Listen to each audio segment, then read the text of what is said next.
Assalamu alaikum all. Welcome to the 11th session of 14 Masumeen series. Tonight's program is about Imam Jawad alayhi salam.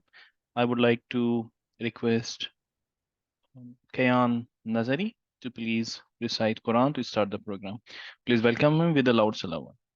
Allahumma salli ala Muhammadin wa ali Muhammad wa ajil farajahum. Kayan, you can unmute yourself. أعوذ بالله من الشيطان الرجيم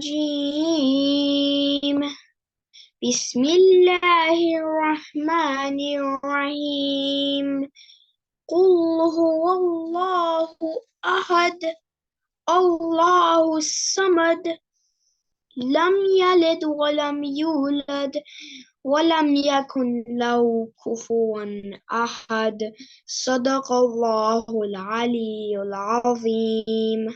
MashaAllah, thank you, Kayan. Now I would like to request Brother Sayyid Mujtab Naqvi to present his presentation on Imam Jawad alayhi salam. As usual, a big thanks to Mustajab for taking time out and presenting these on regular basis. And please welcome him with a loud salawat and also for his health and future travel. Allahumma salli ala Muhammadin wa ali Muhammad wa ajil farajam. Over to you, Mustajab.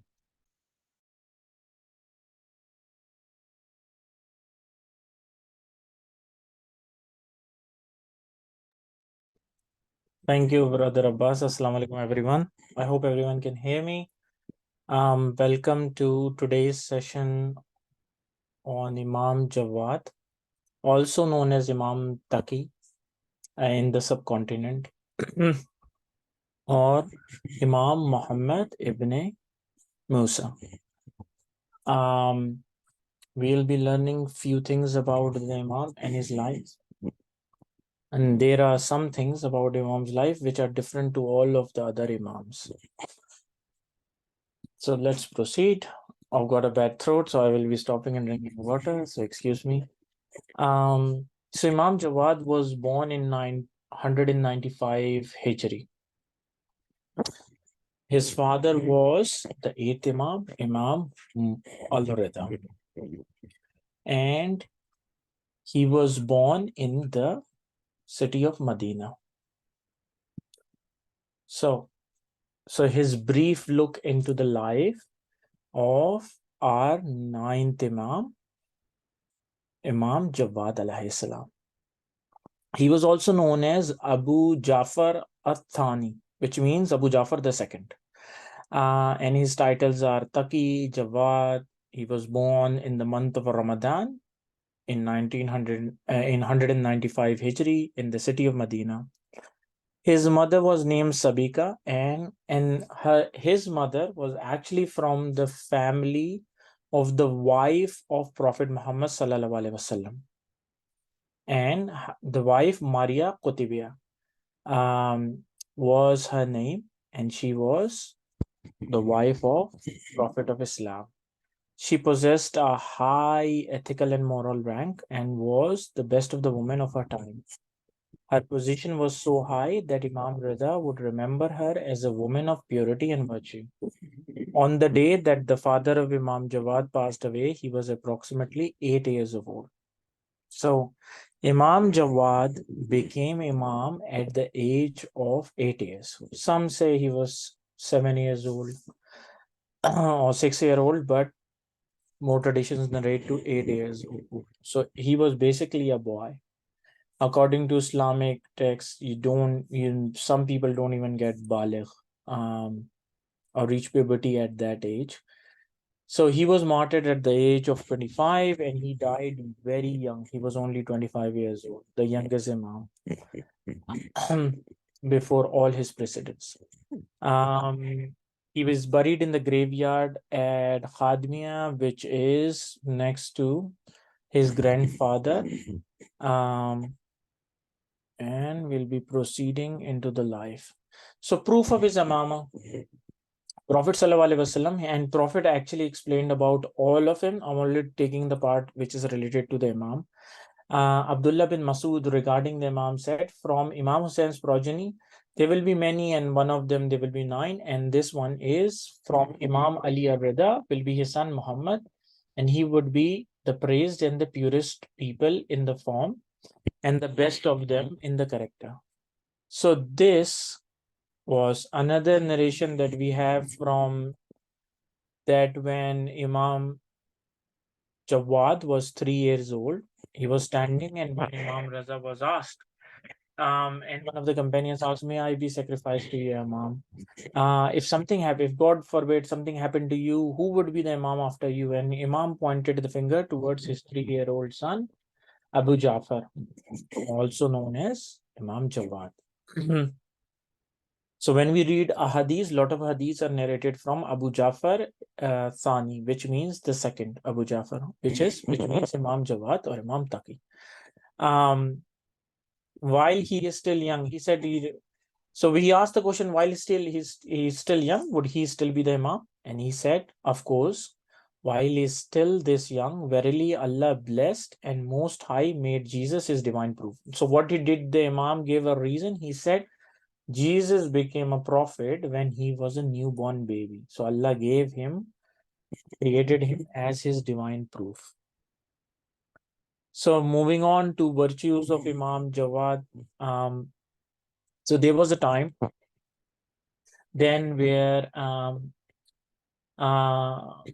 a companion saw Imam talking to a bull, and we know bulls are dangerous. And the bull was shaking his head, and then I said to him, so he said to Imam, he said, "Oh, no, but can you not command the bull to talk to you?" He said, "You're speaking." So all of the Imams, they can speak to the animals, and we have shown miracles previously in other Imams that they can speak and communicate in the language of the animals, either it's a bird or any other animal. But he asked, can you not get him to speak back to you? So what did the Imam do? Imam recited the verse, "We have been taught the speech of the birds, and we have been given out of everything." And then he said this to the bull after reciting the verse, there is no God but Allah, the only one, and he has no partner. And the Imam stroked the head of the animal with his palm. The bull then said, there is no God but Allah, the only one, and he has no partner. So that was one of the miracles as well. There were other virtues of him. The caliphs during the time of Imam Jawad, Mamun al-Rashid, he was there from 198. He ruled from 298 to 218, 20 years. He was the caliph. Then Mutasim, his brother, became caliph from 218 to 227. So Imam Jawad's, now something interesting about Imam Jawad, and also a lesson for us. Imam Jawad's birth is considered a blessed birth.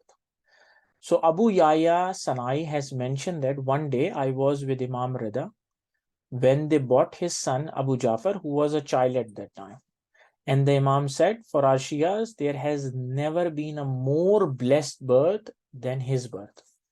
Now, we have to think, so if the Imam said that this is the most blessed birth, what about all the other Imams?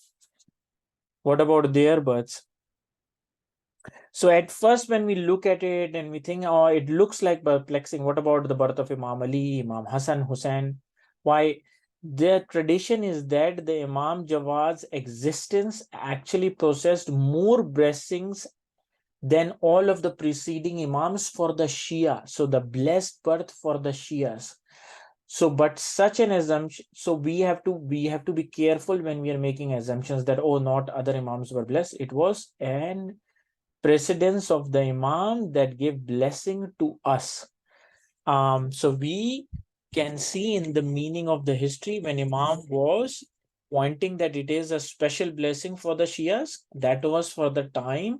It was a unique time, and the Imam faced many issues during the time of his Imamat, which were without precedent in the times of previous Imams. The first issue was he became an Imam at the age of 8, and there were a lot of people who, at the time when his grandfather passed away, which was Imam Musa Qadim, a lot of people did not believe in the Imamat of Imam Ali Raza. They thought that Imam Kazim has gone into and occultation. So a Waqfiya movement started, and they did not believe in Imam Rida. Then also Imam Ali Rada did not had Imam Jawad as his son until he was 47 years old. And people started thinking that, oh, because the saying of the Prophet is there will be 12 Imams, and so either the Waqfiya movement is right, that Imam Musa Qadim is gone into hiding, he's unseen, and Imam Ali Raza is not the Imam, because there were other Imams and other people. Even the uncle of Imam Jawad also um, came in light.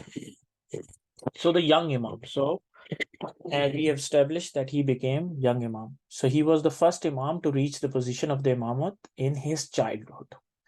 Now the first question which comes to mind is, when we look everywhere around us, is how a child was able to take up the heavy responsibility of the Imamat. When we are talking about Imam and we're talking about a small child, how is it possible? So is it possible for a human being to have reached such a high level of perfection? So to be an imam or to be a prophet, you have to be at a level of perfection where you are telling all of these things, and he's a masum. If such a thing is possible, did it have precedence? So a lot of people said, oh, this is just, people are making up for Ahl Bayt. But Allah all-wise knew better, and it was done in the past. In the past, it was, I gave an example of Prophet Jesus. He begot prophethood and when he was young. Prophet Yahya was given the prophethood at a very young age as well. So he was the son of Prophet Zakaria. So it has happened in the past. This was not something that was related to Ahl Bayt only. So couple of incidents that happened during the time of Imam Jawad. So there's a guy. There were few historians have written that when Imam Rida passed away, which was in the year 202 Hijri, um, Abu Jafar was, like I said, 7 years old or 8 years old. And subsequently in Baghdad and in the rest of the cities, different of opinions came about the people. So some people thought, oh, how can they were thinking discarding the Imam because he was a young child, and they thought, who is the Imam after this? Who could it be? So Rayan ibn Salt, and then Muhammad ibn Hakim, Abdul Rahman ibn Hajjaj, and Yunus ibn Abdul Rahman, and they, along with a couple of notable and trustworthy Shia individuals, they gathered in the house of Abdul Rahman. And the house of Abdul Rahman in Baraka Zalzala, which is a neighborhood in Baghdad. When they gathered there, they began to cry and weep out of sorrow for the Imam. Which Imam? Imam Ali Rada, who passed away. So one of them, whose name was Yunus ibn Abdul Rahman, he said, leave this crying and weeping. We must see who is capable of the responsibility of Imamat until this child. So he pointed to Abu Jafar, and he said, until this child has grown up, we must seek who will look after, who will answer our questions. So Rayan ibn Salt, he got up and he squeezed the throat of Yunus and began to hit him on the face while angrily saying, so in front of us, you profess faith. What did he say? He said, oh, you profess faith while you have doubts and you're hypocrite. If his imamat, now look at his wording, if his imamat is from God, if the imamat of Imam Jawad is from God, then even if he is 1 day old, he will be like a 100-year-old man. And if it is not from God, and even if he is 100-year-old, he will be just like an ordinary individual. So then everyone started saying, okay, well, what are you saying, Yunus, all these things? But this was something, our belief has to be in the Imam. There was another gathering, and lot of this, because of Imam's young age, a lot of discussions happened in the house of Imam Sadiq alayhi salam, which was still in Medina. It was vacant. So there was a season upon of Hajj where people were arriving in Medina, and They were like 70 individuals they were related to jurisprudence, they were scholars. So people who give fatwas and traditions and all these things in simple words. They departed for Hajj. So they headed towards the city of Medina with their intention was to see Abu Ja'far. And Abu Ja'far, who is Abu Ja'far alayhi salam? It is Imam Jawad, Imam Taqi alayhi salam. They wanted to see him. So when they reached there, they all went to the house of Imam Sadiq alayhi salam, which was empty at that time. And they sat on a large carpet. There was a large carpet there, and everyone sat there. In between came Abdullah ibn Musa, who was the son of Imam Musa Qadim alayhi salam, brother of Imam Ali Rada. He came in and he sat in the middle of the gathering. So one man stood up from those scholars and learned people, and he said, this is the messenger of Son of God. Whoever has any questions should ask him. So all of the people, they started asking questions and say, what they realized that all of the answers that Abdullah ibn Musa gave were incorrect responses. So the Shias at that time, they became perplexed and saddened, innocent. While the jurisprudents who came, they became upset and stood up and they intended to leave. Why? What they thought was, we came here to meet Abu Ja'far, and if Abu Ja'far was able to answer our questions, he wouldn't send Abdullah ibn Musa. They thought that Imam Jawad has sent Abdullah ibn Musa to come here. And he is giving us incorrect answer. That means he is also not correct. At this time, at this very moment when they were all getting up about to leave, a door in the house opened, and a servant, and his name was Muwaffaq, he came out and he faced the gathering and he said, Abu Ja'far is coming. Imam Jawad alayhi salam is coming. Then Imam entered the room and everyone welcomed him. He then sat down and all the people became silent. And the people began to ask the questions from the Imam. They all heard, and the Imam gave definite and clear answers to everyone. So they become immensely relieved and joyful. Everyone was happy when they heard the answers. They were clear. They were happy. They prayed for the Imam and said, so what did the Imam said to his uncle? He said, they said to the Imam, first the people said to the Imam, he said, your uncle Abdullah gave certain religious rulings. They said, which were incorrect. So the Imam said, so the Imam looked at his uncle and he said, uncle, it is heavy in the eyes of God that tomorrow you will stand in front of him and stand in front of Allah. And it will be said to you, while in the Ummah religious community there existed someone more knowledgeable than you, why did you give them religious rulings without knowledge? So he was just an ordinary man. And while he knew that Imam Jawad was the Imam and he was supposed to give the rulings, he did not. He was thought that if he would come and give the rulings and people would accept him, then he could be the Imam and he would claim Imamat. So after that, there was a guy. His name was Ishaq ibn Ismail. He was with this group and he had done. He had written 10 questions on a letter and he wanted to ask the Imam, but he said at that time his wife was expecting a child. She was pregnant.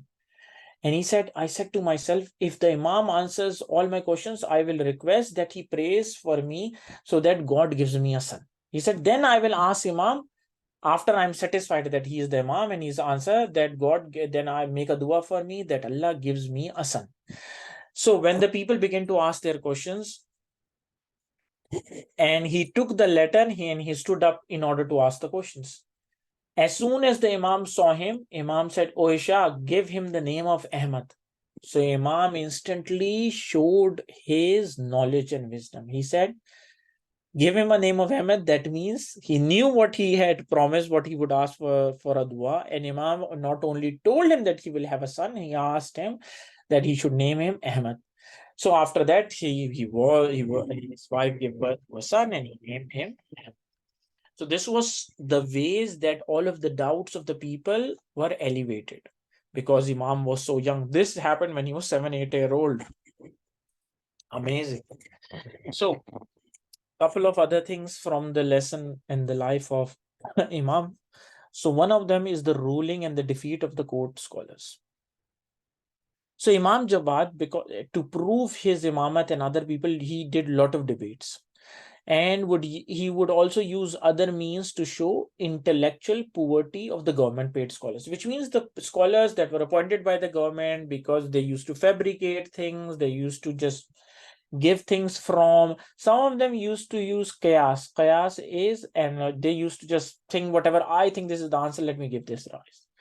During the time of Mamun, there was Mu'tazila movement, which were also of the belief of logic and reasoning. So if something they can't understand by logic and reasoning, they would reject it. So there were a lot of people comprising of this. So, so there was one such time, and this is a story of Imam Jawad alayhi salam, Allahumma salli ala Muhammadin wa ali Muhammad, in the court of Mu'tasim, the Basi Caliph.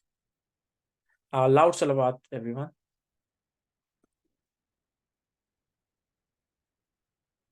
Allahumma salli ala Muhammadin wa ali Muhammad wa ajil farajahum. So, what we have to see is, so just a context before we move. So in that court, there was a person, this is from a person called Zurkan, and he was a close friend of Ibn Abi Dawud, who was one of those scholars, jurisprudence. So one day, Ibn Abi Dawud, he was returning from a gathering from Mu'tasim, the Basi Caliph, and he was in a state of deep distress. You can see it when someone is troubled and distressed. And when Zurkan saw him and he asked, what happened? What happened? And he said, oh, today I wish I would have died 20 years ago. He asked what happened, and he said, because of what happened to me in the gathering of Mu'tasim, thanks to Abu Jafar. Abu Jafar is Imam Jawad alayhi salam. He said, what happened? Tell me what happened. So Zurkan asked him what exactly took place. So Ibn Abi Dawud said, a person came, an individual, and he confessed that I have robbed, I have stolen something, and he requested that give me the Islamic punishment. The Islamic punishment is cutting off the hand. That's what everyone thought, to cut off the hand or the arm or something when you've done it. So Mu'tasim, who was the caliph at that time, to apply the punishment so that he can be purified of his sin. So he wanted the punishment in the word because he accepted it. So what did Mu'tasim the caliph did? He gathered all of the people, the scholars, the jurisprudents, and he said, and he also called Imam Jawad alayhi salam. He asked everyone, where should the hand of a thief be cut off from? So Ibn Abi Dawud, he said, now what did he say? He said, from the wrist. This is the wrist, from this part, from the wrist.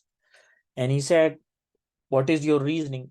Then he said, this is because the meaning of the hand as revealed in the verse of Tayammum, and which is Surah Maida, verse number 5. Rub therewith your faces and hands up to the wrist. And he said, because it is up to the wrist, you have to do till here, Tayammum, that means you can cut off till the wrist. That's what he said. So a group of jurisprudence, so the other scholars and other Maulanas or clerics, whatever you want to call it in simple terms, they agreed with him. And he said, the hand of a thief must be cut at the wrist over here. While another group said, it is necessary that the arm be cut at the elbow, cut from here, elbow.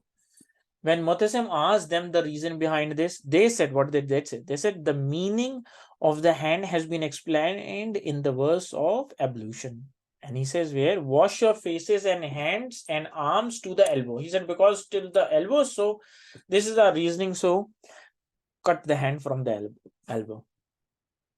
So what happened after that? At this point, Mu'tasim turned towards Imam Jawad and he asked him, what is your opinion on this matter?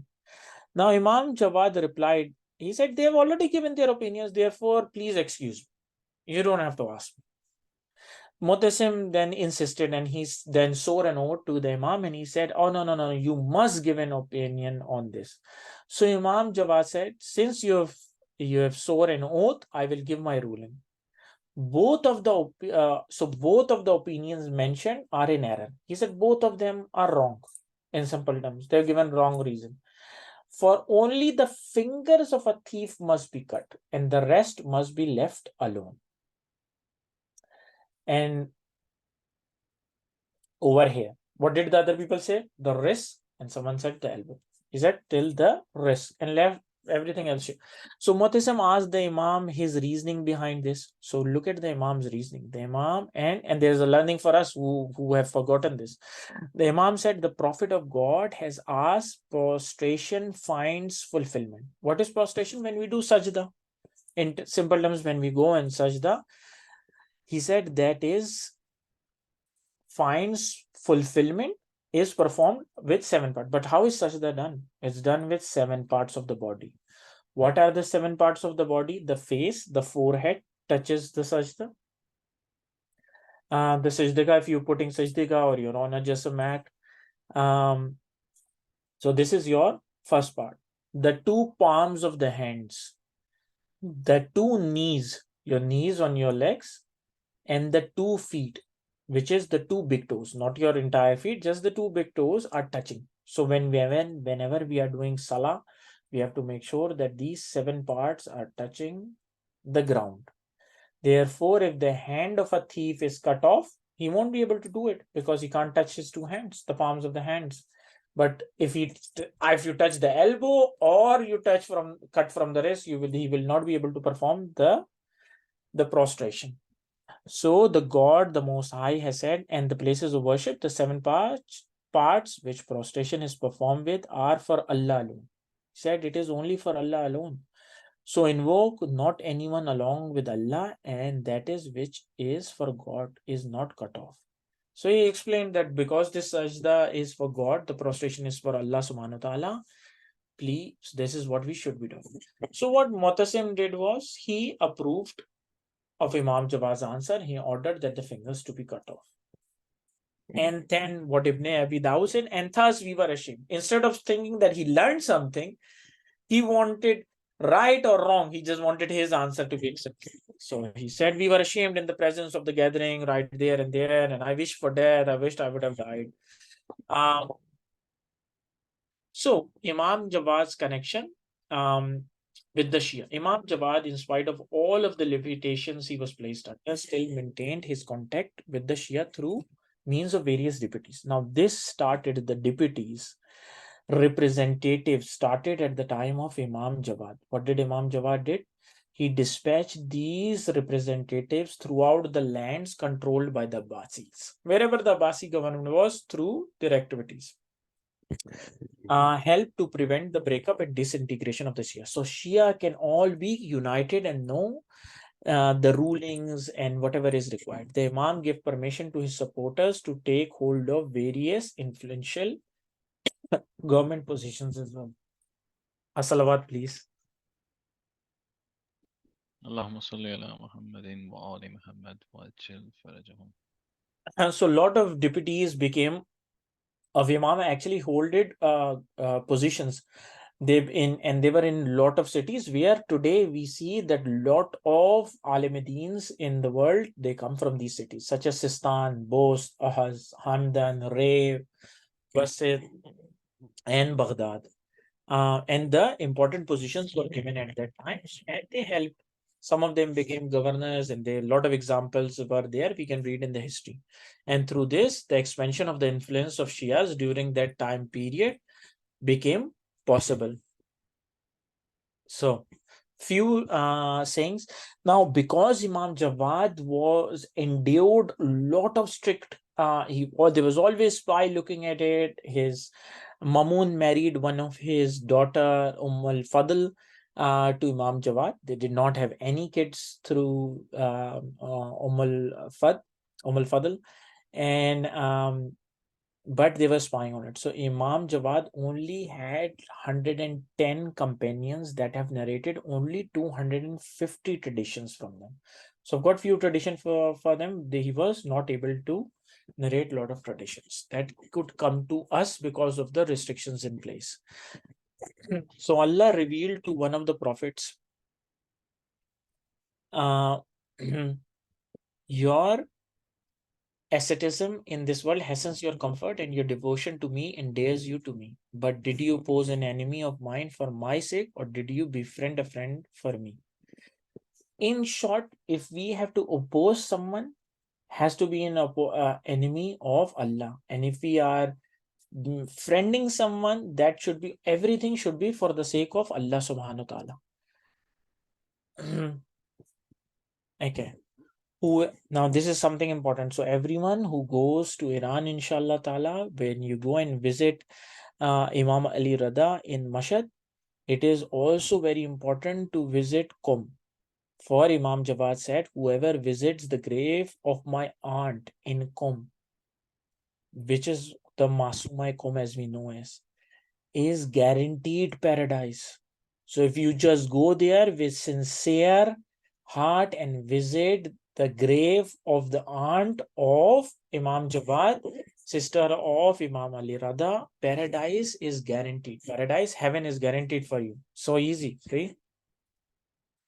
Exposing some things before it has become consolidated will ruin it. What does the Imam say? For example, you're trying to do a project, you're building a house, you plan on doing some investment, you plan on doing something. Please do not expose those things to everyone, except for the fact that someone is close and you're consulting with them. Do not go around and start beating the bush and saying, oh, I'm doing this, I'm doing this. For Imam said, it will ruin it. Until it has become strengthened, consolidated, do not go about running around and saying these things and exposing them. For keep it secret. So the next one is, who approves of a wicked deed partakes in it. So Imam Jawad says, so if someone has done bad things, so for example, there is war happening somewhere and someone has done a bad thing, and you approve that bad thing, you have taken part in that bad thing, as if you have taken bad part in that thing. So be careful. So also similar, who witness a misdeed and abhors it. So if you saw someone doing something bad and you can't do anything, you can't stop him, you can't do, but you abhors it, you think bad about it. So it is one who is absent thereat. It is like you were not there. Whereas if someone who was not there when this bad thing was being done, for example, some innocent person is being killed, and then he becomes happy, yes, yes, yes, he killed that person, wow, wow, wow. Then he is as if he saw it and he will be punished for it. So the last saying of Imam Jawad, there are 4 types of merits. The first is wisdom, and its basis is thinking. So what is the basis of wisdom? It's thinking. The second is chastity, and its basis is desire. The third is power, and its basis is anger. The fourth is justice, and the basis of justice is moderation in the faculties of the self. Moderation means when we do justice, we have to be on the scale. We shouldn't go about doing something to the extreme. We should either extreme. We should be moderate about things. So small miracles from the life of Imam Jawad. So Imam Jawad, this has been narrated by Ibrahim bin Sakat. He says that he once saw Imam Jawad, which is Imam Mohammad Taqi alayhi salam, a number of times, that when he saw it not once, couple of times, he saw that when he used to take a leaf of olive is something we eat, the green olive, the black olives, he used to take a leaf, and if he would rub his hand, it would turn into a silver coin. And at that time the currency was dirham, silver dirham coin. And he also sent me to buy essentials with that. And then he gave me that money and he said, go and buy something. And there was no change. He said there was no change in that money. That money was real. It never changed. So this is something, the miracle of Imam Jawad as narrated by Ibrahim. Right. The second miracle of I picked very small miracles. This is from Ismail bin Abbas Hashim. What does he say? He said, I went to Imam Jawad, Imam Taqi alayhi salam, and it was the day of Eid. And he complained to him that I have no money, I can't buy Eid gifts or present. And at that time, he saw that Imam Jawad was on the praying mat.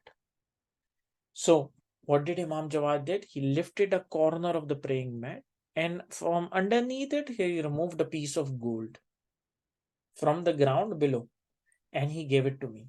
And then he took it to the market, and it was a good amount. At that time, it was weight 16 midgal. That was how it was measured at that time. He sold it and he was able to make purchases for Eid. So this is how Imam helped one of his followers. The last miracle is the strength of the Imam.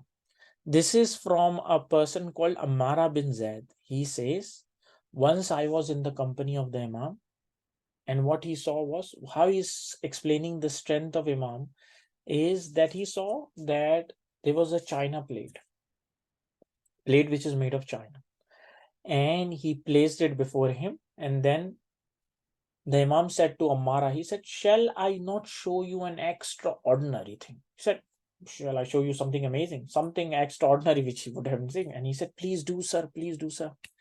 So what did Imam do? He placed his hand on this plate, and that plate melted away like water. And then that water, he collected that water in a bowl. Then again, he placed his hand over it, and it became solid. Again, assuming the same form of the plate. And after that, so this is not possible if you think about it, but what did the Imam said? Such should be the power if it is from God. Subhanahu wa ta'ala. Allahumma salli ala Muhammadin wa ali. What did Imam said? This could only happen if it is the power given by Allah subhanahu wa ta'ala. And indeed, it is true.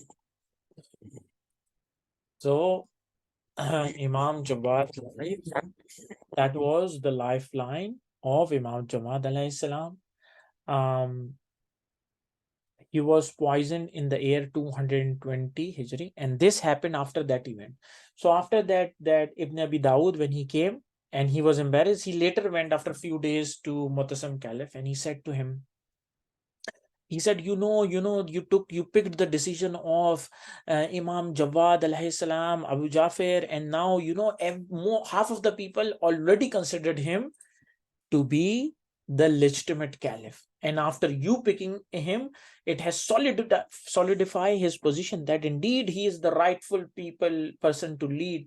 And so Mutasim he's just got all fiddly fingers, and he started running. So what he ordered? He ordered that Imam Jawad got poison, and Imam Jawad was granted at the young age of 25, and he is buried in Khadmiya, where his grandfather Imam Musa Qadim alayhi salam is. May Allah give us the ziyarat of visiting the grave of both the Imams in Khadmiya. Allahumma salli ala Muhammadin wa ali Muhammad. That is the end of the session. I'll take questions if there are any.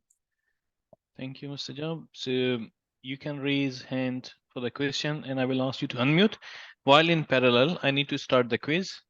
So hang on. So everyone can go to the chat and download the workbook. Yeah, it's in the chat box. Please download this. On the screen, you can see questions. There are 8 questions in total. So please start attempting it. Okay, who's got the question? So the first question is, Mustajab, when I share it, can you see the quiz? or not? Yeah. I can see the quiz, yeah. Oh, okay, good.